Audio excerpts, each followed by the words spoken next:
Ayan mga master, meron tayong i-repair. Sauce. Alin yung problema? Nung una hindi namin na ma-figure out kung anong sira. Kasi DFU, parang dysfunction. Ngayon, china-charge siya. Pag i-charge mo, nagbubuhay pero nalabas yung DFU. Pero pag tinanggal mo sa charge, wala na. Off na uli. Ibig sabihin, ang problema niya hindi sa update kung ano pa man. Ngayon, binuksan na namin itong sauce na to. Bukas na siya mga master. Bukas na yan. Ito. Kita nyo. Wala na yung tornilyo. Ito na yung mga tornilyo. Kita. Ayan yung mga tornilyo mga master. Ito na siya. Ang ginawa namin, pagkabukas, nakita ng tropa natin, ni Sir Ogie, lobo na. Mga master, nakalobo na yung kanyang battery. Sabi ko, umorder na lang ng panibagong battery. Kasi wala na to. Lobo na eh. Umorder siya mga master eh. Yung link, ngayon kararating lang ng order natin. Kay Shopee namin in-order to. Nag-order siya. Ngayon dumating na kanina. Ito yung order niya. Yung link yan, ilalagay na lang namin sa description mamaya. Bahala na kayo doon. Pag nasiraan kayo at nagkaroon pa ng malfunction inyong sauce, yun ang gawin nyo. Order na lang kayo. Pag ang problema ay yung dispunct na charging ay namamatay, pag binunot mo sa charger, off siya. Yun ang problem. Ngayon, yan yung gunting ko. Tingnan natin yun. Hihinangin ko dapat mga master to. Ang problema, yung panghinang ko, nag-malfunction din. Hindi gumagana, hindi umiinit. Pero gagawin muna natin na paraan na maano ito. Kasi pwede naman tong pag-connect lang yung wire eh. Positive sa positive lang naman yan eh.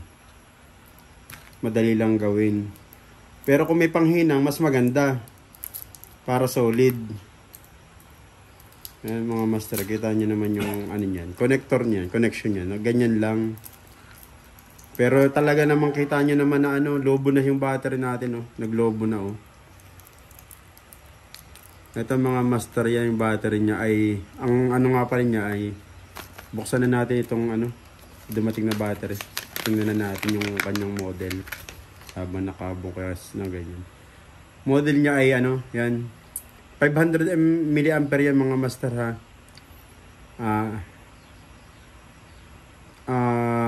3.7 volts dapat. Same nung ating nakakabit sa sauce. Tapos 500 mAh din siya. Ayun kita niyo mga master yung code niya ay itong pangitang ko. Yung code niya ay mga master, yung code 503035. Ito siya mga master, 503035. Yan yung code niyan. Kaya same lang yan mga master. Okay. Ngayon tuloy na natin ang pagbakbak dito sa sa original na balloon, na nakabalon na. Ayan na, kinakalas na natin. Nawala nga tayo ng panghinang. Nagkamali tayo, nasira yung panghinang natin mga master eh. Pero gagawin muna natin ng paraan. Sabi nga nila may paraan lagi. Hindi pwedeng wala. Pansamantala lang ito. Para pagdating naman ng panghinang, kung okay may tayo na mahihinang natin, hihinangin natin yan. Ilalabas na natin yung wire. Kasi positive sa positive lang naman yan mga master eh. Positive sa positive, negative sa negative. Yun lang naman ang function yan. Yun lang naman ang connection yan eh. Kita nyo.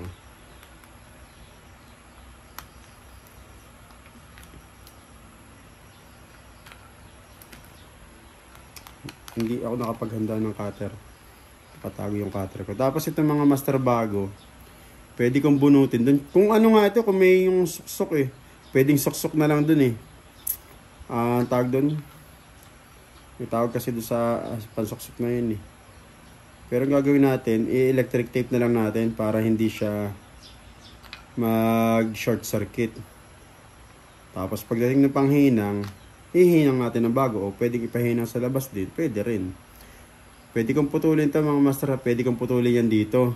Pero pansamantala, bubunutin ko na lang kung kayang bunutin.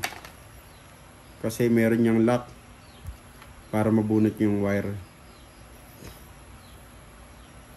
May lock yan mga master para mabunot oh. Ito nyo.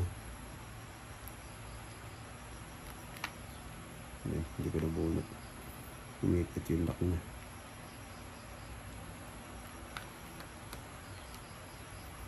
Pag hindi ito nabunot, putulin ko na ito kasi gandi naman eh. Gupitin ko na nga, pinapahirapan ko na sarili ko. Yan mga master, ginupit ko ng dulo niya. Positive sa positive, negative sa negative. I-analyze lang natin yung wire para hindi siya maiipit. Yan, may nakalabas tayong wire. Yung loob niya.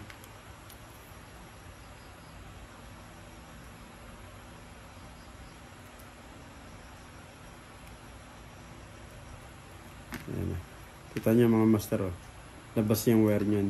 Gagawin lang natin negative sa negative, positive sa positive connection lang. Ikot-ikot lang natin yung ano niya. Siguro din lang natin maayos yung pagkakalak ng wire, pagkakapilipit. Ganyan lang. Tapos tetestingin natin kung mag-aayos na siya. Tapos gagamit tayo ng magandang electrical tape. Babalutan natin ng electrical tape yan. Hindi pwedeng naka-open.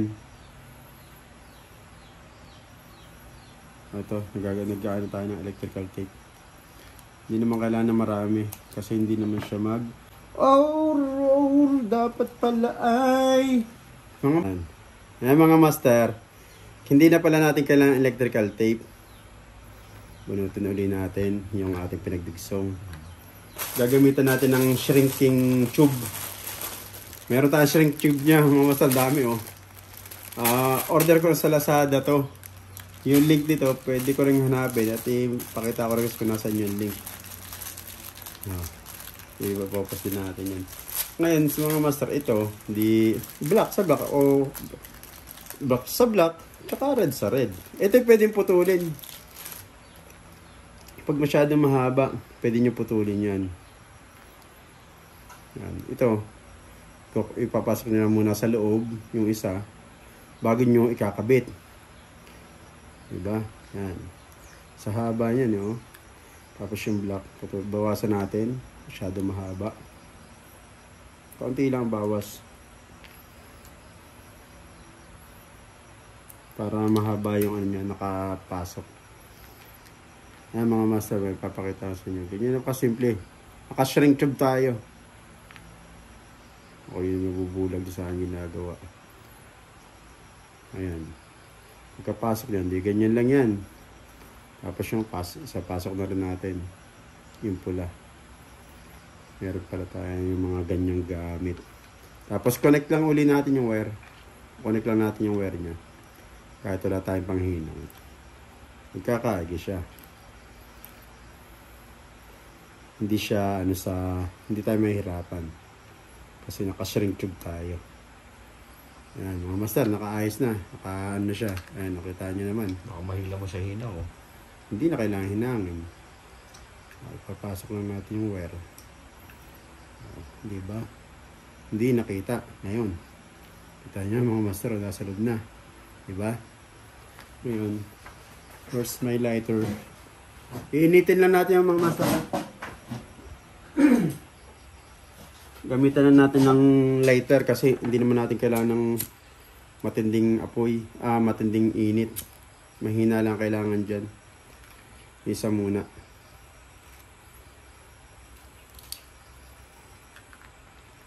Huwag nyo naman isasama yung lahat. Isa lang. Madali lang yung mag-shrink mga master. Mabilis yan. Kita nyo mga master, wala na. Hindi nakita. Wala na, diba? Correct na. Mainit. Ayan, okay na. Kita nyo, wala nang connection. Hindi na connect kita. Ngayon, yung kasunod naman, yung pula. Yan na rin natin. I-connect na rin natin yung wire nya. Ganun din.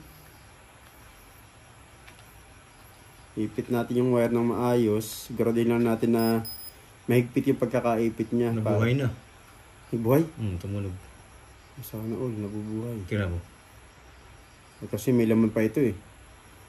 Ayan, mga master, nagbuhay daw. Ay, buhay pala siya. Ang buhay na. Nabuhay na. Okay Hindi natin. pa ano. Stop muna. Yan, mga master, nagbuhay siya ng bigla.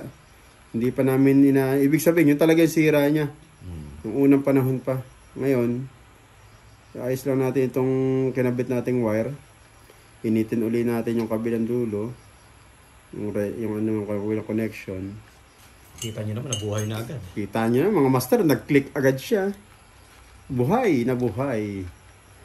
Yung pa lang. Iinitin din natin yan. Huwag mong hipon. Nihipan mo naman, Lods eh. Pinapera pa mo ako eh. Yan. Iniinit lang natin, mga master. Madali lang yan. Ganyan lang. Oh. Tapos, hintayin nyo lang lumamig siya kasi malambot yan. Okay na yan. Ngayon, nakakabit na siya. Diba? Ngayon, ganito na, mga master. Checkin natin yung ano niya. Ito na yung battery niya. Ayan na. Hindi pa natin kakabit ng tuluyan. Buhay natin sa power. Yan, mga master. Oh.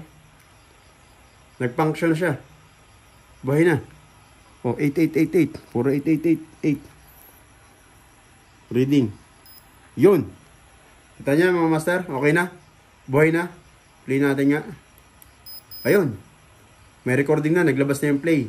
Logo. Diba? Ganun kasimple, mga master, ang ginawa natin. At change battery talaga siya. Yung sira nitong SAS na to. Hindi siya sa ibang klaseng sira. At saka, yun pa nga, isa pa. Pagpapatayin ko yun, matagal, dito. Hindi nagpapalit ng yung mga function. Okay. Ito yung sa function kasi, Huwag din. Tanong alam na natin. O, yung mga master, kita nyo naman na goods na siya. Yung battery lang talaga naging problema niya. Ngayon, pinatay ko na uli. Kakabit na natin yung tornilyo. Kasi, pero iayos muna natin yung ito. Iayos natin yung lagay. Yung ating battery. Iayos muna natin, mga master, para hindi masira ang pwesto. Kasi nakadikit lang yun halos eh. Ayan mga master. Ganyan lang siya Simple lang. Tapos yung wire.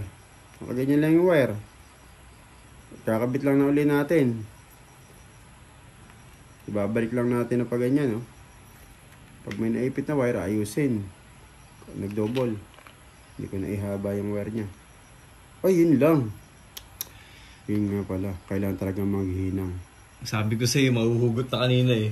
Ito isa? Oo. Hinang talaga. Ayan mga master, tatapos na nating hinangin. Hindi ko na napakita sa inyo kung paano hinangin yung ating battery na nakakabit na. Kasi kanina naputol nga yung wire. Kailangan talaga i-battery. Ngayon, kakabit na natin. At yung battery nakadikit na. Buo na. Kaya natin ulit. Kakabit na natin na maayos yung niya. Babalik na natin. Ay, nabuhay nga. Yan. Kita nyo mga master, buhay na. Ayan, nakaipit yung isang wire. Ayan mga master, buhay na. Ayan, kita nyo naman, nanginginig pa ang kamay. May power na. Battery lang talaga naging problema niya, hindi yung program, hindi yung tao. Ikaw lang naman yung problema eh. Ayan mga master, okay na. Papatay na muna natin. Ayan. Buhay mo nga ulit. Buhay na ulit natin daw, sabi ni master eh. Ayan. Kitang-kita nyo naman 8-8. Reading, 8-8. Reading. After nito, pag lumabas na yung mismong function, yan. Yan yung computer na niya, lumabas na. Tapos pindutan natin yung play. Ayun, nagtunog, nag-click. Tapos lumabas yung play. GPS, speed. Okay na. Di, ang gagawin natin dito mga master, kiklik na natin ito na matagal, para mag-off. Then, Power up yung kakabila. yung yung sa speed. Ngayon, honey. Tapos yung power off na natin para lagyan na natin tornilyo. Okay na mga master. Okay na siya. Ayan, tornilyo na natin. 6 na tornilyo to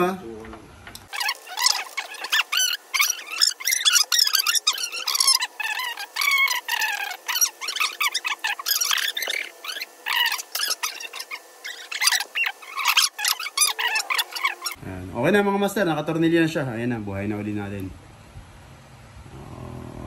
Okay, testing. Pag buhay na, function, okay na ito. Pakita ang ilo. Pinakang baka oh. Okay na. Ano na mga master? Okay na. Ayun mga master, dahil sa ating pinakitang video ngayon na pagre-repair ng SOS G+, okay na siya, battery lang yung problema, ay patuloy niyong panoorin ang ating mga video na ginawa.